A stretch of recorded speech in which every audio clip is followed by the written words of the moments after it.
Yo tout le monde, aujourd'hui on se retrouve pour une nouvelle vidéo. Aujourd'hui on va parler de mon nouveau PC qui est littéralement une machine de guerre mais ultra portable, et on va parler plus généralement de ce qu'il faut pour avoir un bon PC pour faire du montage, pour faire de la retouche de photos, etc. Pour vous dévoiler cette nouvelle station de travail plutôt que de vous le dire là comme ça, je me suis dit on va leur faire une petite présentation visuelle bien sympa. C'est parti.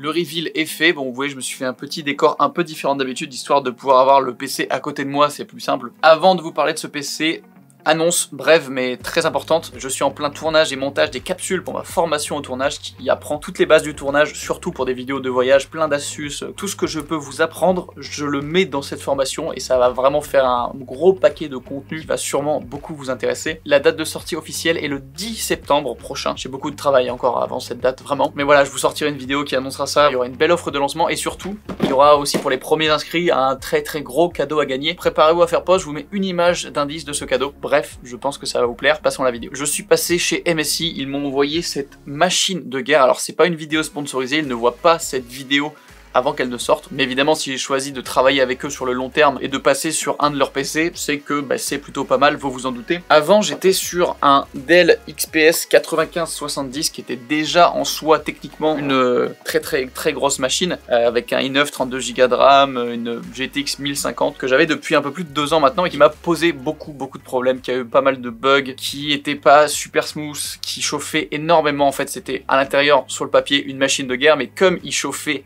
énormément, il se bridait et du coup j'en profitais pas du tout, la batterie était pas du tout optimale. Voilà, il y a beaucoup de défauts et de choses qui me déplaisaient et je comptais justement changer et ça tombe bien du coup. Donc ça fait maintenant du coup à peu près un mois que j'utilise à plein temps ce MSI Creator 15, donc c'est un 15,6 pouces de la gamme du coup Creator qui est plutôt orienté pour les créateurs de contenu. Vous le voyez au terme de design, on a arrêté les designs avec du rouge fluo pétant partout et du RGB etc. Là on est sur quelque chose de sobre, design, esthétique, élégant.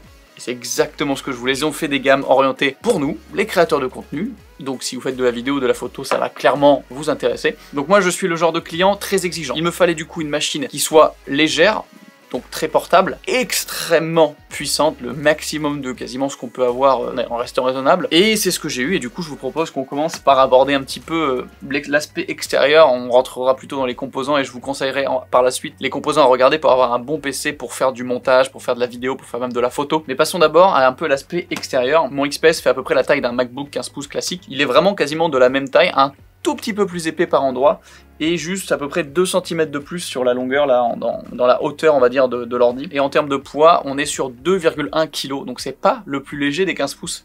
Le XPS que j'avais faisait 1,8, là on a repris 300 grammes. Et pourquoi du coup avoir un truc un peu plus épais, un tout petit peu plus lourd? Déjà pour caser une batterie qui est beaucoup plus grosse et qui permet de tenir vraiment plus longtemps. Et surtout pour amener un système de ventilation beaucoup plus efficace. Alors parce que le Dell, le XPS, c'était une catastrophe en termes de refroidissement. En gros il était très puissant mais il se refroidissait pas et du coup il chauffait en 2 secondes et il se bridait d'une puissance. Alors que là, je sais pas si vous l'avez peut-être vu sur les images, on a des ventilations au-dessus, sur les côtés et même à l'arrière et du coup, il y a vraiment un refroidissement efficace et c'est pour ça qu'il est un petit peu plus gros et aussi un petit peu plus lourd. Pour finir sur l'aspect extérieur, on a un port Thunderbolt, USB-C Thunderbolt dernière génération pour alimenter un écran. Mon 32 pouces 4K là que je viens d'avoir, je le passe sur l'USB-C, on peut recharger via l'USB-C aussi. Il y a un port USB-A 3.2 classique, un port HDMI 2.0, le port de chargement et puis de ce côté-là, on a tout simplement une prise jack, entrée micro et casque, un autre USB-C 3.2 et très important, un lecteur de carte SD, toujours pratique pour éviter de se trimballer avec des adaptateurs de partout, on en a déjà bien assez. Ah, il y a aussi une prise Ethernet.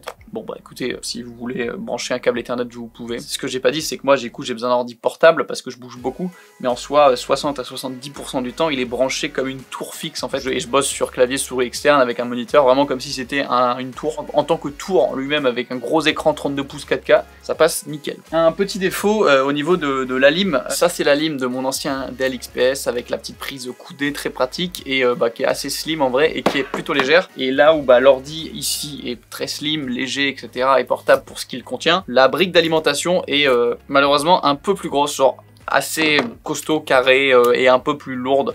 Du coup c'est un peu embêtant et surtout moi ce qui m'énerve c'est que vous avez un câble comme ça et en gros tout simplement c'est coudé, du coup ça peut gêner les autres ports donc faut le tourner dans un sens ou dans l'autre. Ça c'est un petit point négatif que j'aime pas trop, mais voilà. En termes de flex, important parce que quand tu mets ton ordi dans un sac avec du matos photo et que des fois le sac est posé de sorte que tout le matos repose sur l'ordi, là il y a très peu de flex en gros sur les matériaux, c'est vraiment un truc solide et très rigide. C'est toujours bon à préciser et on en arrive à une partie très importante, l'écran.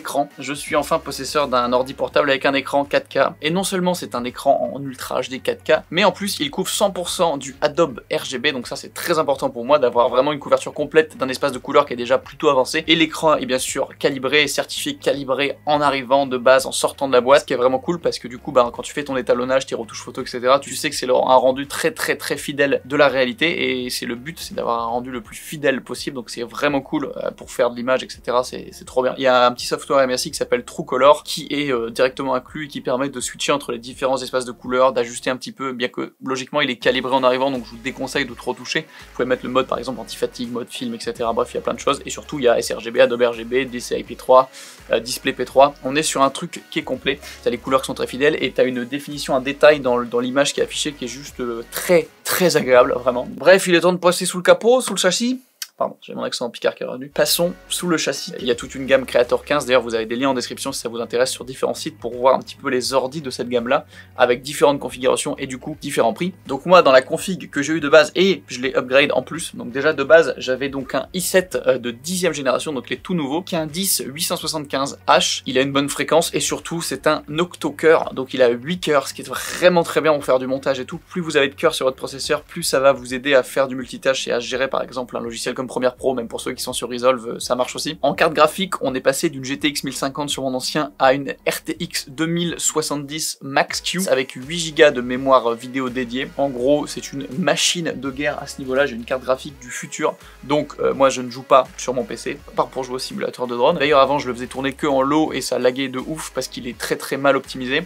Maintenant j'ai testé, je suis en ultra, toutes les occlusions ambiantes, tous les jeux de lumière, tout est activé et ça passe tout seul. C'est surtout en termes de montage sur Premiere, vu qu'il y a l'accélération matérielle, en gros le processeur travaille de pair sur plein de tâches avec la carte graphique, en activant le CUDA notamment avec toutes les cartes graphiques Nvidia, donc là c'est une Nvidia, et ça permet vraiment un boost des performances qui est assez monumental. En logiciel en tout cas c'est fluide comme jamais, et la vitesse de mes exports a vraiment été décuplée, donc ça fait vraiment plaisir. J'ai fait des petits tests d'export du coup avec mon XPS qui est en soi déjà encore maintenant une très bonne machine. On est vraiment sur un projet exactement identique. J'ai lancé les exports. Le premier projet c'est une petite pub que j'ai fait pour Nikon qui dure à peu près 2 minutes, il y a plein de plans différents en 4K, en ralenti, il y a de la slow-mo, il y a des effets, il y a du texte absolument sur tous les plans en plus, il y a des petites animes, etc. Mon MSI a éclaté le Dell. Je savais qu'il allait plus vite, j'avais pas fait le comparatif en côte à côte, il l'a explosé d'à peu près pratiquement 2 fois, ce qui est exceptionnel. J'ai refait après un petit export de la séquence que vous avez vu en début de vidéo pour tester, même résultat au final, il est à peu près 100% plus rapide que le Dell, du coup c'est quand même plutôt incroyable. J'avais déjà un bon PC, je passe à un truc qui est 2 fois plus rapide littéralement. De base j'avais eu 16 Go de RAM en 2666 MHz et j'ai upgrade, je l'ai enlevé, elle est dans un tiroir et j'ai mis 2 fois 16 Go, donc je suis passé à 32 Go